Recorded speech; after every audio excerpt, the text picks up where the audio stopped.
time evolves and comes to a place where it renews again. There is first a purification time, then there's renewal time.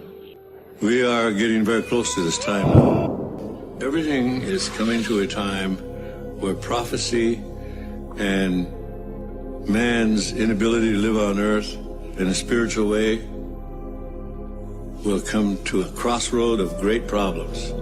It's the Hopi belief, it's our belief that if you're not spiritually connected to the earth and understand the spiritual reality of how to live on earth, it's likely you will not make it.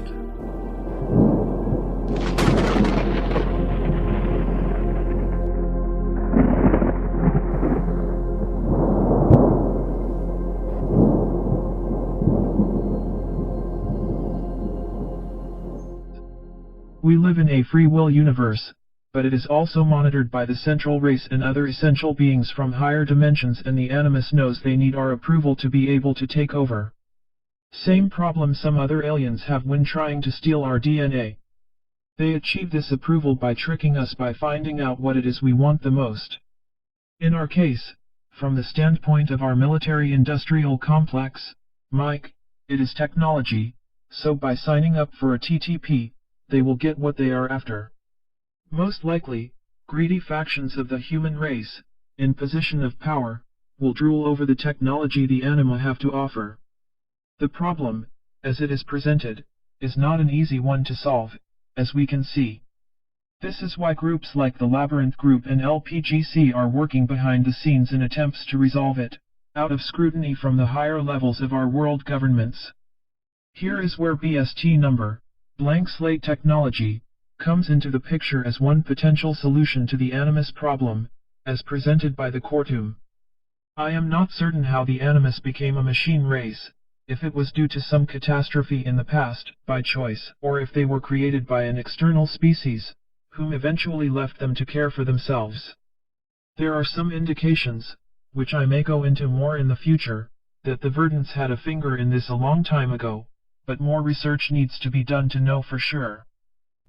Vertical time, blank slate technology, and memory restructure procedure.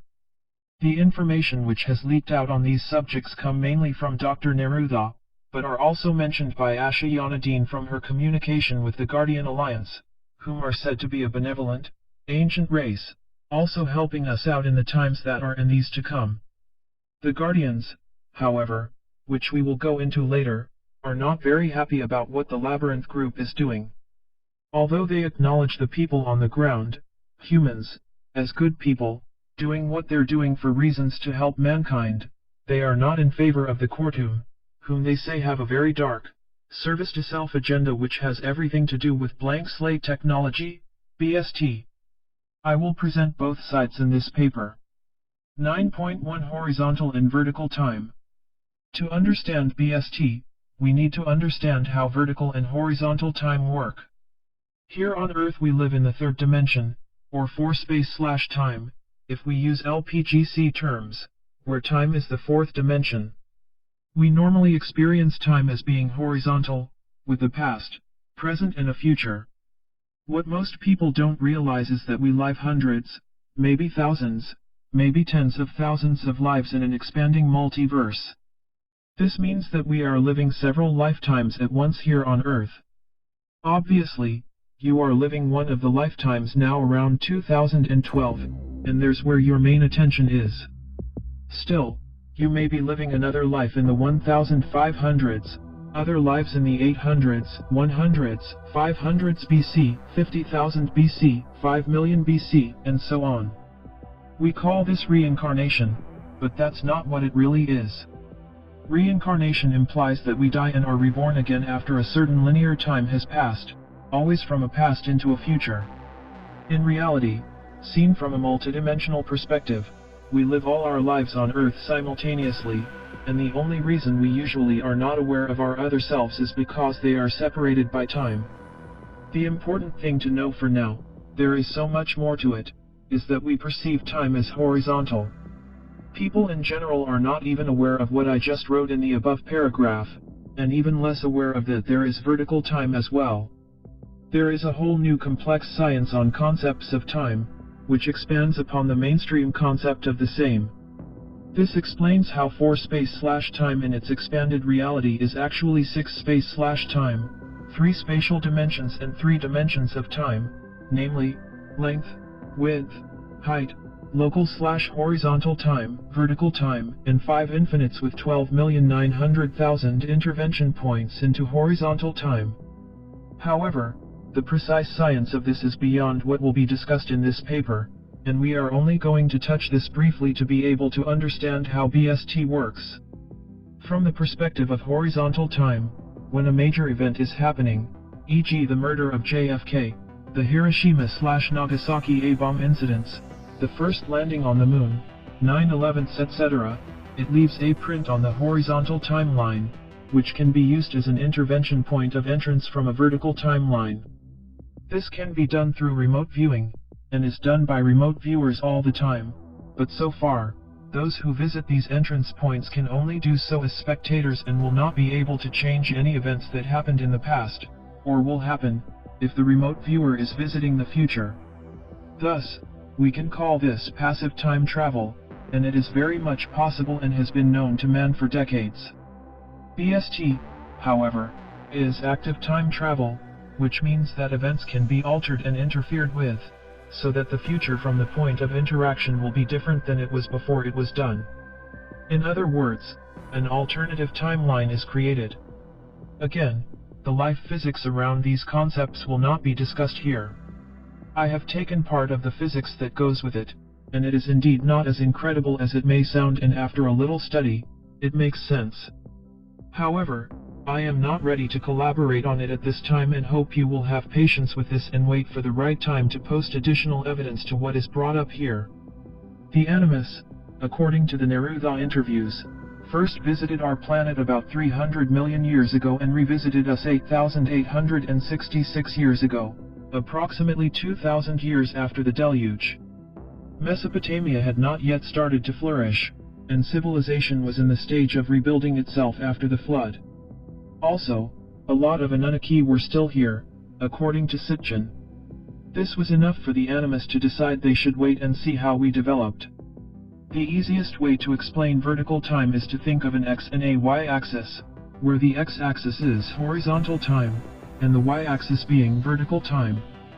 Horizontal time is self-explanatory only because we are so used to perceiving time this way. Now, think of vertical time as each moment in existence stacked upon the next and all coinciding with one another. Thus, time is the composite of all moments of all experience simultaneously existing within no time, which can be referred to as eternity. Dr. Neruda explains it quite plainly in the interviews. Vertical time infers that one can select a moment of experience and use time and space as the portal through which they make their selection real. Once the selection is made, time and space become the continuity factor that changes vertical time into horizontal time or conventional time. And the difference between horizontal and vertical time is that vertical time has to do with the simultaneous experience of all time, and horizontal time has to do with the continuity of time in linear, moment-by-moment experiences. Remote viewing, or ENS, which is its more advanced form where you use an avatar, is of course nothing we have invented here on Earth. It's a universal technique, used by most advanced aliens in order both to time travel and to move quickly from one place to another. By the same token, BST is not originating as an idea in the heads of the Quantum or 15, either. Variants of this technique exist elsewhere in the universe, but 15's technique is a quite unique form of BST. However, few alien species are willing to share their specific techniques with other races once they have developed them. According to Dr. Neruda, it's one of the most protected and guarded of all technologies. This is the reason why the Quantum can't go visit some alien species somewhere and get the key how to master BST.